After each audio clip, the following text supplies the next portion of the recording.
Most Orton-Gillingham programs will include the following components of instruction: alphabet, sequence, and letter naming. Students need to be able to recognize both upper and lowercase letters. They also need to learn phonological awareness skills and phonemic awareness skills, which are a subcategory of phonological awareness.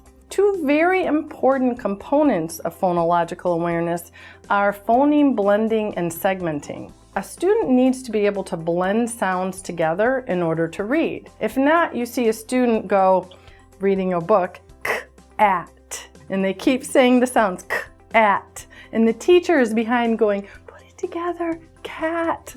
The same with phoneme segmenting. This is essentially taking a word and breaking it down into its individual sounds.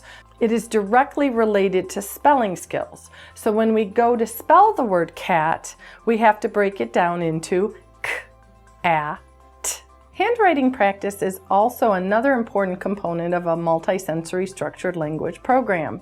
Explicit instruction in formation skills, including not only how to form the letters properly, but they need to be placed properly on the lines of the page and uniform in size, shape, and slant. The next several components are the bulk of what most people think of in a traditional Orton-Gillingham program. They include direct instruction of new letter sound or spelling rule, spelling dictated sounds to integrate it with both reading and spelling, reading from phonetically regular word lists and sentences, developing automatic recognition of high-frequency sight words, learning syllabication strategies for decoding multi-syllable words, and reading from controlled or decodable text to develop reading fluency. We will talk more about these components in the next segment where I demonstrate a traditional Orton-Gillingham lesson.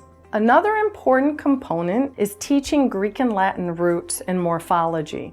The phonics portion of our language comes from the Anglo-Saxon influence of the English language. This is typically our everyday speaking language and reading skills below a 5th grade level. 65% of reading above a 6th grade level contains Greek and Latin roots. Teaching Greek and Latin roots is not only wonderful for students to learn larger chunks of language for both reading and spelling, but it also has a strong vocabulary component. So for example, on this page, I have 101 words that use the root tele. Tele means far. So if a student reads a word like telecommunication, and they're not really sure what that means, but they know what communication is, and they know tele means far, they can reasonably assume that telecommunication means communication from far away. Now, how are most students likely to spell the root tele? Probably T-E-L-A or T-E-L-L-A. So how many words would they get incorrect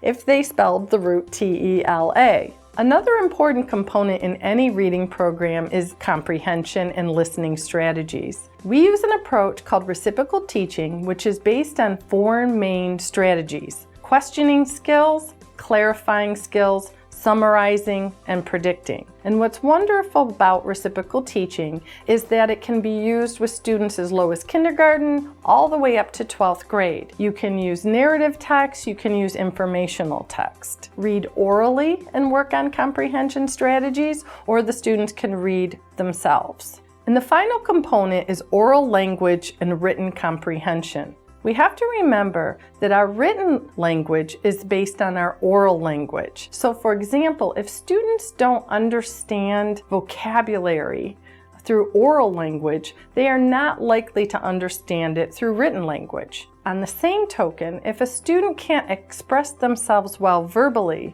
they may struggle to express themselves through writing. These components are all part of a traditional Orton-Gillingham or multisensory structured language program.